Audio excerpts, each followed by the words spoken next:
بسم اللہ الرحمن الرحیم۔ غدیر خم اسلامی تاریخ میں جو ہے بہت اہمیت رکھتی ہے، لیکن لوگوں نے جو ہے اس کو مکس اپ کر دیا۔ کچھ لوگ اس کے بارے میں کچھ کہتے ہیں، کچھ لوگ اس کے بارے میں کچھ اور رائے رکھتے ہیں، ڈیفرنٹ رائے رکھتے ہیں، تو لوگوں کو کنفیوز کر دیا اس کے بارے میں۔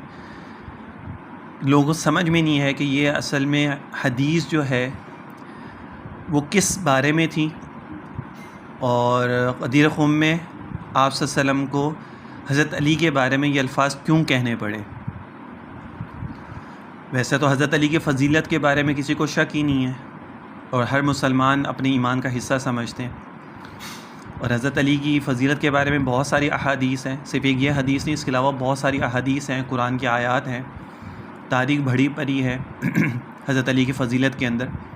لیکن اس حدیث کو بہت زیادہ اہمیت ہے، اور اس کو بہت زیادہ بیان کیا جاتا ہے لوگوں میں بھی، لیکن لوگوں کے اس کے جو معنی ہے مطلب کے بارے میں اور اس کے نزول کے بارے میں لوگوں کی مختلف رائے ہے۔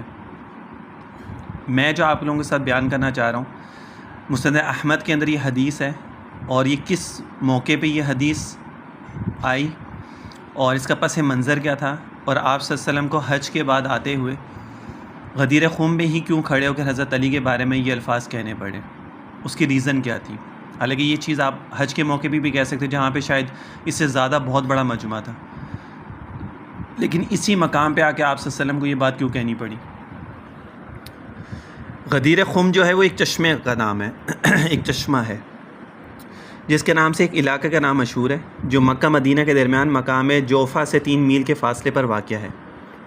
حجۃ الوداع سے واپسی کے موقع پر آپ صلی اللہ علیہ وسلم نے یہاں قیام فرمایا تھا اور یہیں ایک خطبہ دیا تھا۔ خطبے کا پس منظر یہ ہے کہ ماہ رمضان المبارک کی 10 ہجری کو آپ صلی اللہ علیہ وسلم نے حضرت علی کو 300 آدمیوں کا سردار بنا کر یمن کی جانب روانہ فرمایا تھا۔ اس دوران کچھ صحابہ کو بقضائے بشریت حضرت علی سے کچھ دوستانہ شکایت ہو گئی تھی۔ یہ جو شکایت تھی نا، یہ کوئی ایسی نہیں تھی کہ جس میں کوئی مارنے مرنے پہ تلے ہوئے تھے، یا کوئی ایسی تھی کہ جس پہ بہت بڑا کوئی اختلاف تھا ٹھیک ہے نا۔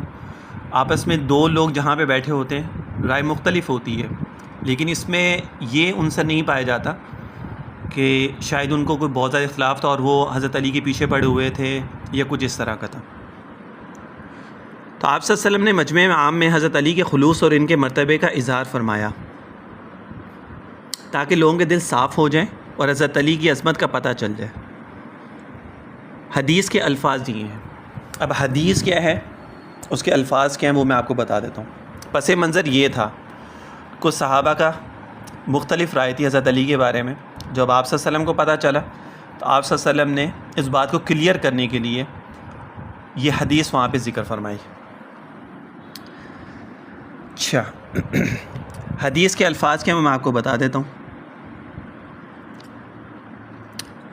ان البراء بن عازب و زید بن ارقم ان رسول اللہ صلی اللہ علیہ وسلم لما نزل بغدیر خم اخذ بید علی رضی اللہ تعالی عنہ فقال الستم تعلمون انی اولا اصبحت و امسیت مولا کل مؤمن و مؤمنات۔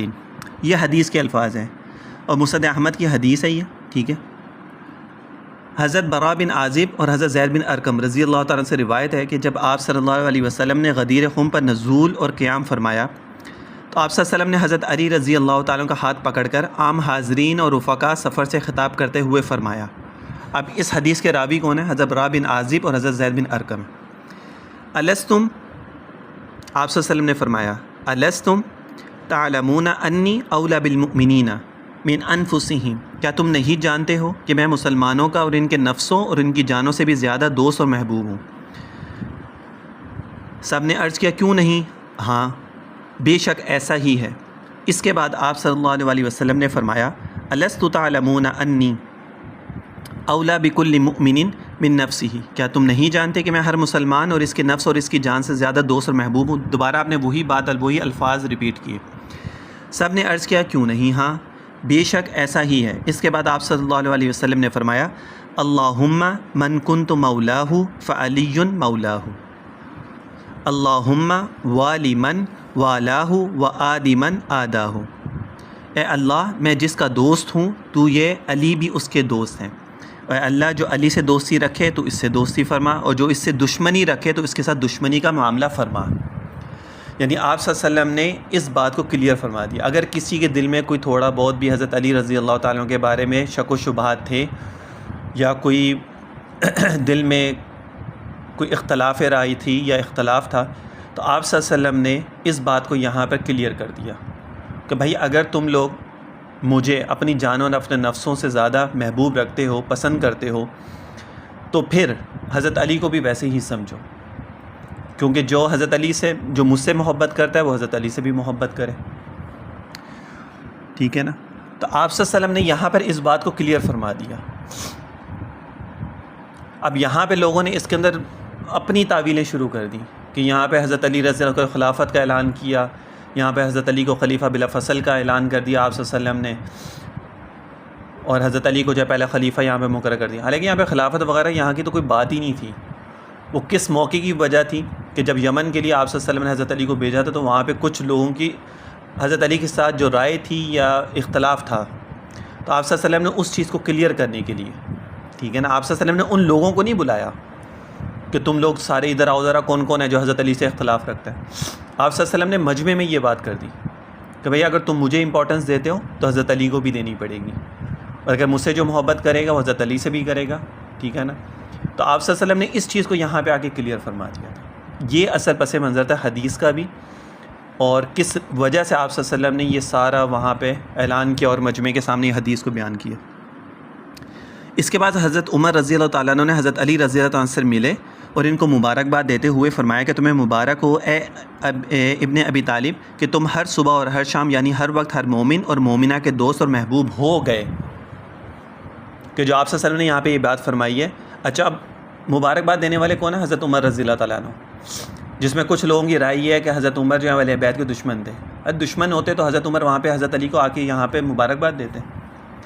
حضرت عمر جو ہے وہاں پہ بلکہ یہ الفاظ سنتے تو شاید اگر ان کے دل میں کوئی عداوت ہوتی، کوئی نفرت ہوتی ہے اہل بیت کو لے کے حضرت علی کے معاملے میں، حضرت عمر کی کوئی، تو وہ تو وہاں سے چلے جاتے اور وہ تو ان کو مبارکباد ہی نہ دیتے۔ اور اگر بالفرض کہ آپ صلی اللہ علیہ وسلم وہیں تھے، حضرت عمر وہاں سے نہیں جاتے تو مبارکباد نہیں دیتے، ایک سائڈ پہ ہو کے کھڑے ہو جاتے، بلکہ وہ تو بڑے خوشی سے آپ کے پاس آئے اور آپ کو آ کے مبارکباد دی۔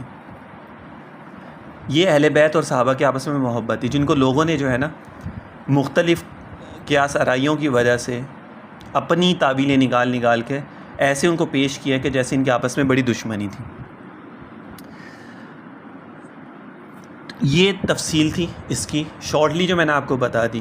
اب اس کے اندر اپنی طرف سے بڑی لوگوں نے تعویلیں کی ہیں، بڑی بڑی کتابیں اس کے اوپر لکھ دی، حالانکہ اس کے اندر کچھ تھا ہی نہیں۔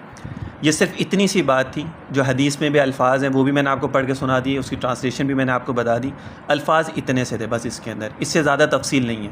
اب اس کے اندر تعویلیں کر کے کہاں سے کہاں باتیں نکال دیں، پیچھے کہیں کے واقعے کہیں جوڑ دیے، لوگوں کو کنفیوز کرنے کے لیے اپنی تعویلیں نکال دی ہیں۔ تو اس لیے میں کہتا ہوں ہمیشہ کہ آپ خود پڑھیں، خود کتابوں کا مطالعہ کریں، چاہے وہ کسی بھی مسلک سے ہے، کسی بھی فرقے سے ہیں، خود کتابوں کا مطالعہ کریں۔ دیکھو جو جس فرقے کا ہوگا نا وہ اپنی کتاب کو امپورٹنس دیتا ہے اور اپنی کتاب کو اہمیت دیتا ہے اور وہ اسی کتاب کو مانتا ہے، ٹھیک ہے نا۔ اب آپ یہ کہیں کہ جی میری کتاب میں تو یہ لکھا ہوا ہے لیکن دوسری کتاب میں کچھ اور لکھا ہوا ہے، بھائی اگر کسی کتاب میں کچھ اور لکھا ہوا ہے تو وہ اس کے مسلک اس کے فرقے سے ریلیٹ ہے نا، تو آپ کا تو اس میں کوئی عمل دخل نہیں ہے۔ آپ تو اپنی حدیث کی کتابوں کو یا تفاسیر کو ان کو دیکھو نا، تو آپ کو پھر اس کا اصل حقیقت کے بارے میں پتہ چل جائے گا۔ ورنہ اس طرح تو 10 کتابیں، 10 کتابوں میں 10 مختلف چیزیں آپ کو نظر آئیں گی، تو پھر آپ کیا کریں گے؟ تو یہ تفصیل تھی جو میں نے آپ لوگوں کے سامنے ذکر کر دی۔ اللہ تعالیٰ ہدایت دے اور